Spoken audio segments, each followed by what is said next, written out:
കൂട്ടുകാരെ, ഇന്ന് ഉരുളക്കിഴങ്ങ് വെച്ച് ഇതേപോലെയുള്ള ഒരു സ്നാക്സാണ് തയ്യാറാക്കുന്നത്. പെട്ടെന്ന് തയ്യാറാക്കി എടുക്കാനും പറ്റും. കിടിലാണ്.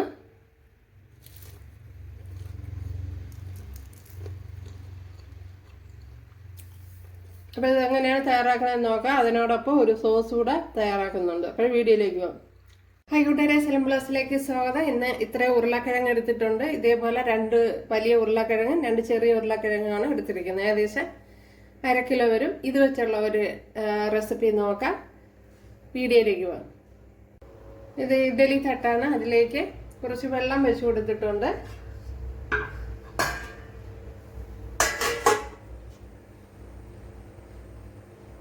ആവി വന്നിട്ടുണ്ട്. ഇതിനെ ഒന്ന് അടച്ചു കൊടുക്കാം. ഇതിന്റെ തൊലി ഒന്ന് ഇളക്കിയെടുക്കാം.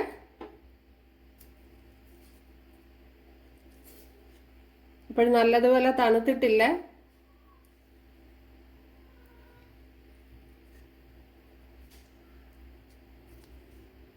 ഇതേപോലെ ഇളക്കിയെടുക്കാം എല്ലാം. ഇപ്പം ഞാൻ ഇവിടെ ബാക്കിയുള്ളതൊക്കെ ഇളക്കി എടുത്തിട്ടുണ്ട്. ഇതിനെ ഒന്ന് ഗ്രേറ്റ് ചെയ്തെടുക്കുകയോ ഉടച്ചെടുക്കുകയോ ചെയ്യാം.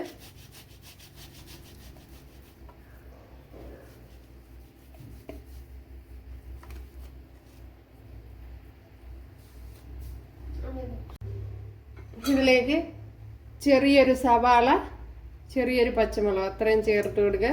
സവാള ഞാൻ ഇതേപോലെയാണ് അരിഞ്ഞെടുത്തിട്ടുള്ളത്, കണ്ടല്ലോ. കുറച്ച് കറി ലീവ്സ് ചേർത്ത് കൊടുത്തിട്ടുണ്ട്. അതേപോലെ ഇഞ്ചി വെളുത്തുള്ളി പേസ്റ്റ് ചേർത്ത് കൊടുത്തിട്ടുണ്ട്. ആവശ്യത്തിനുള്ള കടലമാവ് ചേർത്ത് കൊടുക്കുക. 2 3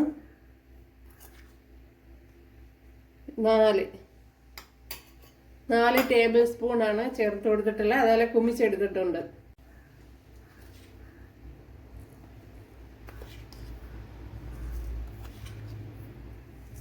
3 ടേബിൾ സ്പൂൺ പുട്ടിന്റെ പൊടിയാണ് ചേർത്ത് കൊടുത്തിട്ടുള്ളത്. അതേപോലെ വറുത്ത പുട്ടിന്റെ പൊടിയാണ് ചേർത്ത് കൊടുത്തിട്ടുള്ളത്. തരിതരിപ്പോട് കൂടിയ മാവാണ് ചേർത്ത് കൊടുത്തിട്ടുള്ളത്. 1/2 ടീസ്പൂൺ ഉപ്പ് ചേർത്ത് കൊടുക്കുക. ഒരു ശകലം കായം കൂടെ ചേർത്ത് കൊടുക്കുക. അപ്പോൾ എൻ്റെ കയ്യിൽ ഇതേപോലെ കട്ടയാണുള്ളത്, എന്തല്ല ഇതേപോലത്തെ. ഒരു കായപ്പൊടി ചേർത്ത് കൊടുക്കുന്നതാണ് കുറേ കൂടെ എളുപ്പം.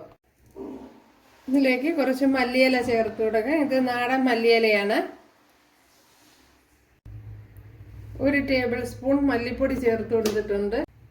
1 ടീസ്പൂൺ മഞ്ഞൾപ്പൊടി, 1 ടേബിൾ സ്പൂൺ കാശ്മീരി മുളക് പൊടി. ഇതൊന്ന് നല്ലപോലെ ഒന്ന് കുഴച്ചെടുക്കണം. വെള്ളമൊന്നും ചേർത്ത് കൊടുക്കണ്ട, അല്ലാതെ തന്നെ കുഴച്ചെടുത്താൽ മതി.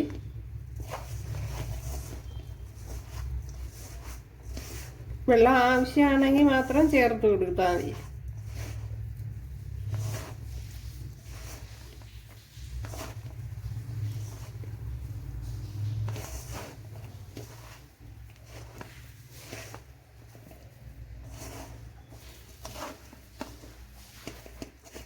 അപ്പോൾ വെള്ളത്തിൻ്റെ ആവശ്യമില്ല, വെള്ളം അത് ഉരുണ്ട് വന്നിട്ടുണ്ട്.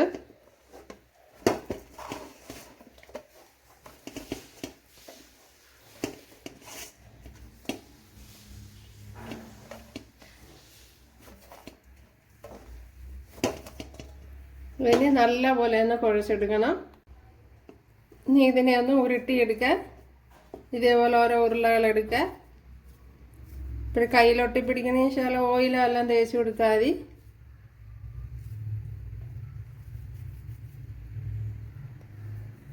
ഉണ്ടല്ലോ, വളരെ ഈസി ആയിട്ട് ഇതേപോലെ ഉരുട്ടിയെടുക്കുക.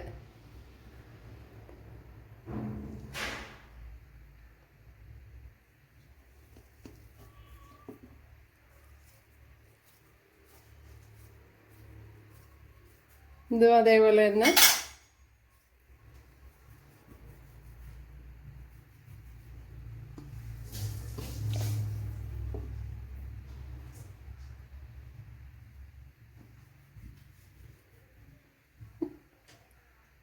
കണ്ടല്ലോ, ഇവിടെ എല്ലാം ഉരുട്ടി എടുത്തിട്ടുണ്ട്. ഇവിടെ ഓയിൽ ചൂടായിട്ടുണ്ട്, അതിലേക്ക് ചേർത്ത് കൊടുക്കാം.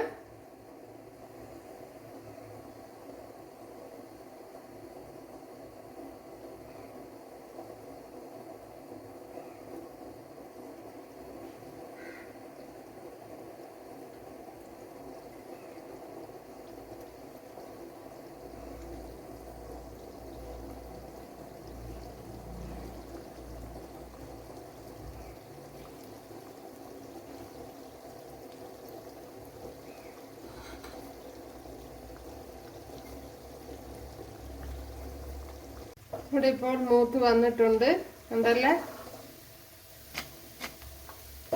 അപ്പോൾ ഇട്ട ഉടനെ ഇളക്കി കൊടുക്കരുത്, എങ്കിൽ പൊടിഞ്ഞു പോവും.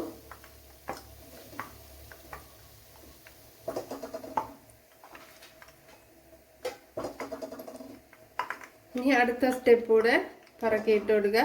പിന്നെ പരന്ന പാത്രമൊക്കെ ആണെങ്കിൽ ഒറ്റ സ്റ്റെപ്പിൽ തന്നെ ശരിയാക്കി എടുക്കണം. അപ്പോൾ ഇട്ട് കൊടുത്തു കഴിഞ്ഞാൽ ഉടനെ ഇളക്കി കൊടുക്കരുത്. ഇതിനൊരു സോസ് തയ്യാറാക്കാൻ വേണ്ടി ഇവിടെ ഒരു മുട്ട പുഴുങ്ങി എടുത്തിട്ടുണ്ട്, 3 വെളുത്തുള്ളി അല്ലി എടുത്തിട്ടുണ്ട്.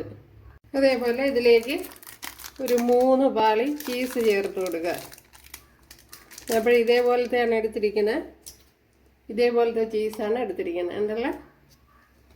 ഇതിനെ ഒന്ന് മിക്സിയുടെ ജാറിലോട്ട് ചേർത്ത് കൊടുക്കുക. ഇതിലേക്ക് കുറച്ച് ചില്ലി സോസ് ചേർത്ത് കൊടുക്കുക.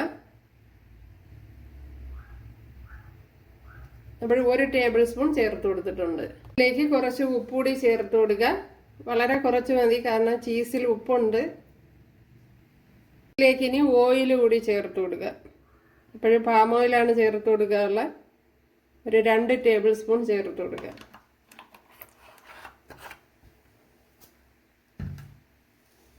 ഇപ്പോഴും നമ്മുടെ സോസ് ഇവിടെ റെഡി ആയിട്ടുണ്ട്, ഉണ്ടല്ലേ.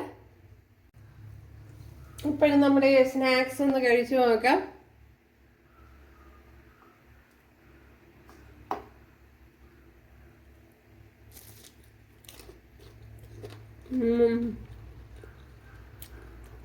രക്ഷയില്ല.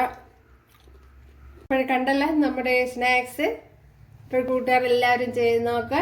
ഇഷ്ടമായാലും ഒന്ന് സബ്സ്ക്രൈബ് ചെയ്ത് സപ്പോർട്ട് ചെയ്യുക. അപ്പോൾ അടുത്തൊരു വീഡിയോ ആയിട്ട് കാണാമെന്ന് പറഞ്ഞുകൊണ്ട് എല്ലാവർക്കും താങ്ക്സ്.